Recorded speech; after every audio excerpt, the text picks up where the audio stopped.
Assalamualaikum warahmatullahi wabarakatuh. Saya Mayang Sari, NISN 00511179997. Pada video ini saya ingin membahas materi tentang pendidikan. Pengertian pendidikan secara umum. Apa yang dimaksud dengan pendidikan? Secara umum, pengertian pendidikan adalah suatu proses pembelajaran pengetahuan, keterampilan, dan kebiasaan sekumpulan manusia yang diwariskan dari satu generasi ke generasi selanjutnya melalui pengajaran, pelatihan, dan penelitian. Ada juga yang mengatakan definisi pendidikan adalah suatu usaha sadar yang dilakukan secara sistematis dalam mewujudkan suasana belajar mengajar agar para peserta didik dapat mengembangkan potensi dirinya. Dengan adanya pendidikan, maka seseorang dapat memiliki kecerdasan, akhlak mulia, kepribadian, kekuatan spiritual, dan keterampilan yang bermanfaat bagi diri sendiri dan masyarakat.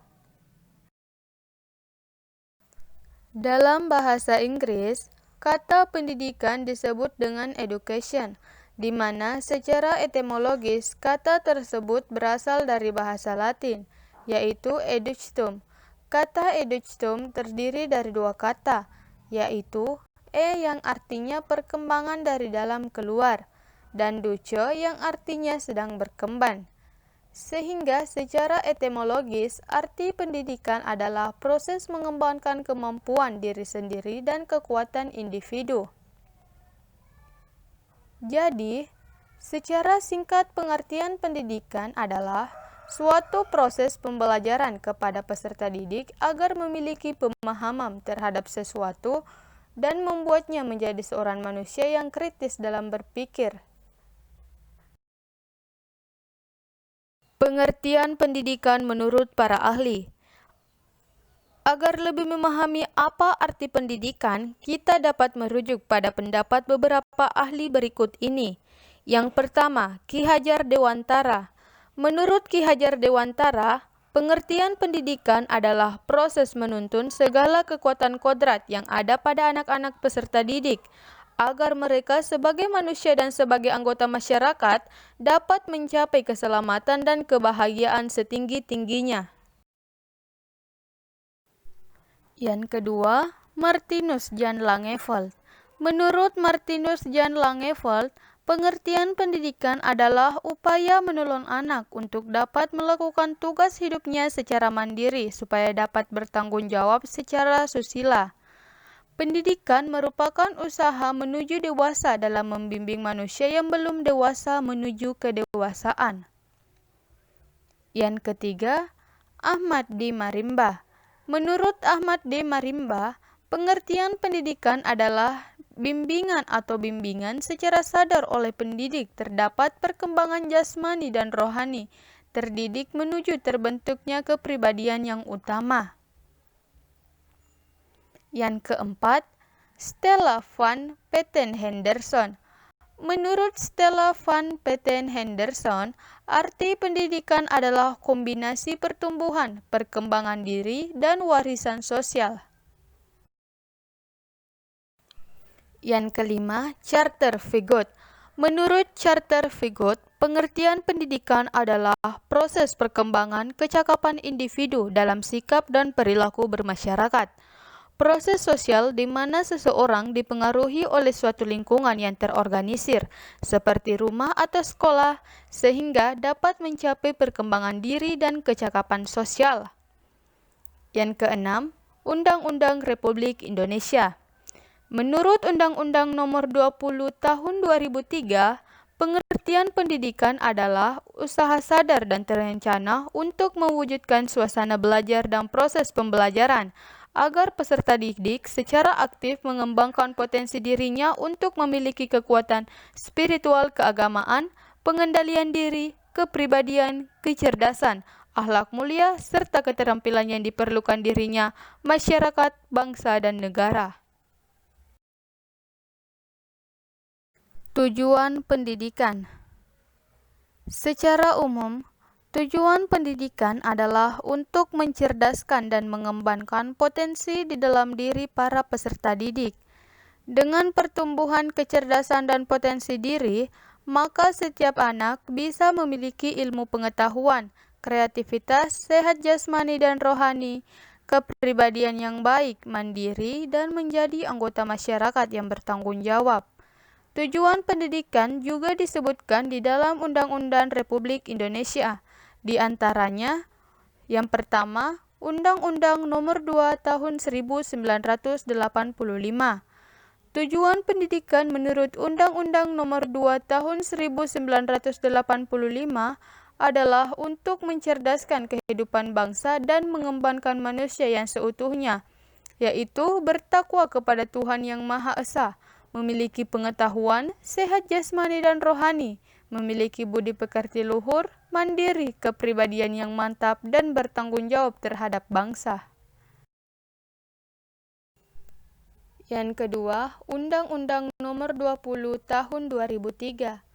Menurut Undang-Undang Nomor 20 Tahun 2003 Pasal 3 tentang Sistem Pendidikan Nasional, tujuan pendidikan nasional adalah untuk mengembangkan potensi peserta didik agar menjadi manusia yang beriman dan bertakwa kepada Tuhan Yang Maha Esa, berakhlak mulia, sehat, berilmu, cakap, kreatif, mandiri, dan menjadi warga negara yang demokratis serta bertanggung jawab. Yang ketiga, MPRS Nomor 2 Tahun 1960. Menurut MPRS Nomor 2 Tahun 1960, tujuan pendidikan adalah membentuk manusia yang berjiwa Pancasila sejati, berdasarkan ketentuan-ketentuan yang dikehendaki oleh pembukaan Undang-Undang Dasar 1945 dan isi Undang-Undang Dasar 1945.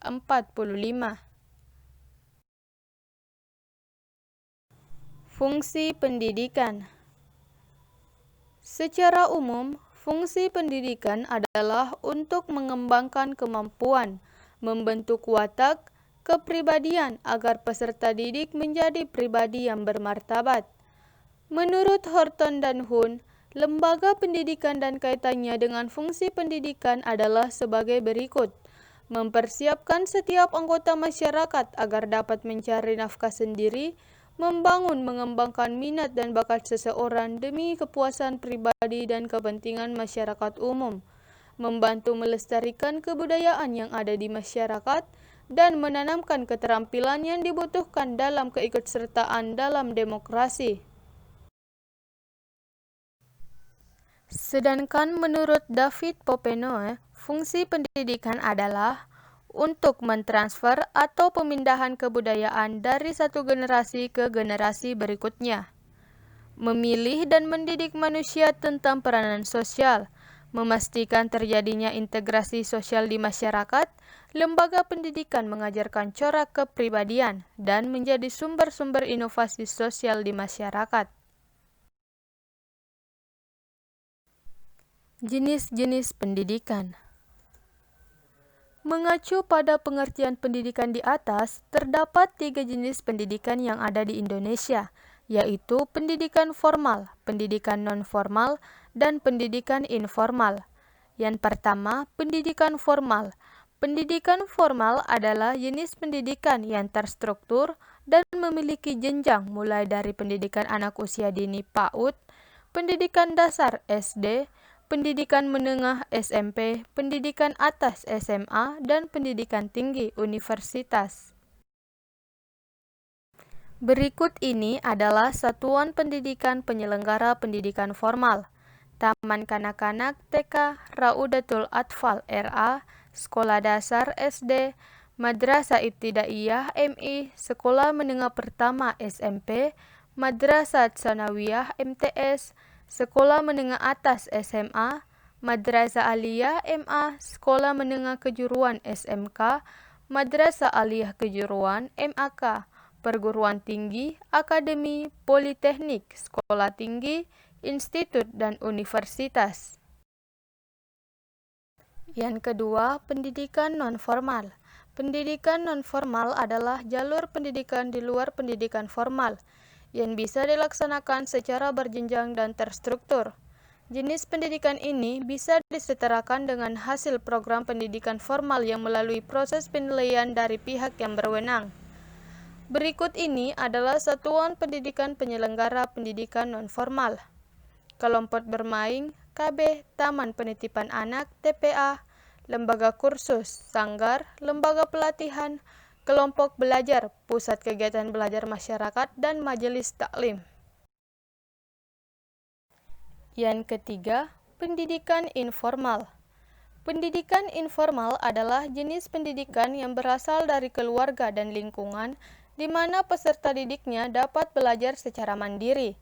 Beberapa yang termasuk di dalam pendidikan informal adalah agama, budi pekerti, etika, sopan santun, moral, dan sosialisasi. Saya Mayang Sari.